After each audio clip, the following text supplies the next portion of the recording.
ప్రభునందు ప్రియమైన వాళ్ళారా, ప్రభు అయిన యేసుక్రీస్తు నామములో మీ అందరికీ శుభములు కలుగును గాక. కోనేరు, ఒక స్మాల్ పాండ్ ఒడ్డున ఒక కప్ప నివాసం ఉంటూ ఉంది. ఎప్పుడు కూడా ఏదో ఒకటి దొరుకుతుంది అని చెప్పి స్కావెంజింగ్ చేసుకోవడానికి ఒక ఎలుక ఆ యొక్క చెరువు చుట్టూ తిరుగుతూ ఉంటుంది. ఒకరోజు ఈ ఎలుక ఆ చెరువు ఒడ్డున మరి తిరుగుతుండగా కప్ప దాన్ని చూసింది. కప్ప చూసిన తర్వాత కప్ప బయటకు వచ్చి, ఓ ఎలుక మరి ఇంతగా తిరుగుతున్నావు, ఎప్పుడు మా ఇంటికి రాలేదు, మా ఇంటికి వస్తావా, నేను చక్కగా మంచి టైము నువ్వు ఎంజాయ్ చేయొచ్చు అన్నప్పుడు ఈ తిక్కల ఎలుక ఏమందంటే, భలే మంచిగా వస్తాను అని చెప్పి, అయితే మరి నాకు ఈత రాదు కదా అంది ఎలుక. అవునా కదా అని, సరే ఒక పని చేస్తానని కప్ప ఏం చేసిందంటే, ఒక కర్ర, ఒక పుల్ల తెచ్చి, పుల్ల మీద నువ్వు నిలబడు, నీ కాలు నా కాలు రెండు కాళ్ళు కూడా నేను ఆ పుల్ల కట్టేస్తాను, అప్పుడు నువ్వు ఎట్లయినా సరే నీకు అపాయం ఏమి ఉండదు కనుక నేను అలా తీసుకెళ్తాను అన్నప్పుడు, ఓహో ఎంత మంచి కప్ప, నన్ను కూడా ఇంటికి తీసుకెళ్ళడానికి ఎంత జాగ్రత్త చెప్పి ఆ పిచ్చి ఎలుక నమ్మేసింది. నమ్మిన తర్వాత ఆ కప్ప ఒక పుల్ల తెచ్చింది, పుల్ల మీద ఎలుక యొక్క ఒక కాలు కట్టేసింది. దీని కాలు కూడా, ఈ కప్ప ఒక కాలు కూడా ఆ పుల్ల కట్టు, ఇద్దరి కాలు, ఎలుక కాలు కప్ప కాలు, ఈ రెండు కూడా ఆ పుల్లకు కట్టేసుకున్న తర్వాత ఈ కప్ప ఎగిరి నీటిలో దూకింది. ఎలుక కూడా కర్ర మీద ఉంది కనుక బాగానే ఉంది. నీటిలో దూకిన తర్వాత తన కాలు కట్టేసిన కర్రకు కట్టబడి ఉన్నటువంటి ఎలుకను నీటి లోపల తీసుకెళ్లిపోయి ఎలుకను చంపేసింది.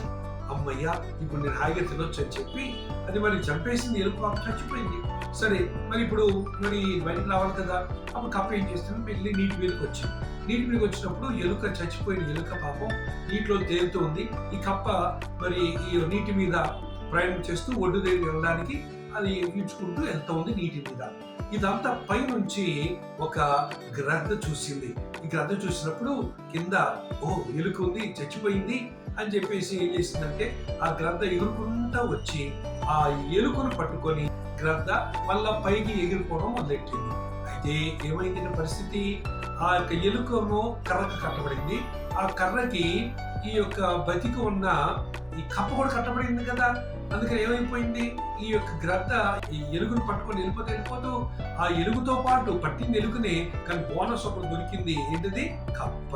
ఈ కథ వెనకాల ఉన్నటువంటి విషయం ఏమిటో మీకు అర్థం కావాలంటే బైబిల్లో ఉన్న ఒక మాట మనం చూద్దాం. 7వ కీర్తన 17వ వచనం, వాడు గుంట త్రవ్వి దానిని లోతు చేసి ఉన్నాడు, తాను త్రవ్విన గుంటలో తానే పడిపోయాను.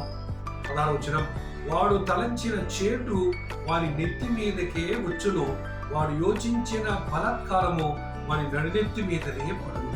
కప్ప ఏం ఆలోచించాడు, ఏం యోచించాడు, ఏమైపోయిన చివరికి కప్ప కూడా ఆ గ్రద్దకి ఆహారంగా మారిపోయాడు. అందుకని ప్రియమైన వాళ్ళారా, మనం ఏమైతే చేటు ఇతరుల మీద మనము అనుకుంటామో తిరిగి మనకే రావచ్చు గనక ఎప్పుడు కూడా ఇతరులకు ఏదో కీడు చేయాలని ఎప్పుడు కూడా తలంచవద్దు.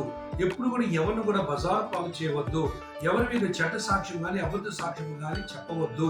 ఎవరి మీద కూడా ఎవరినైనా సరే ఏదో నష్టపరచాలనే ప్రయత్నము చేయవద్దు. ఎందుకంటే చూస్తున్న వాడు తలంచిన చేటు వారి నెత్తి మీదకే వచ్చును.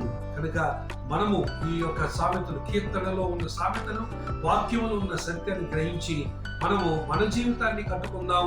ఇతరుల గురించి ఇతరులకి కీడు చేయడం అనేది మాని మన జీవితాన్ని ప్రభుతో అంటుకట్టుకొని జీవించుదాం.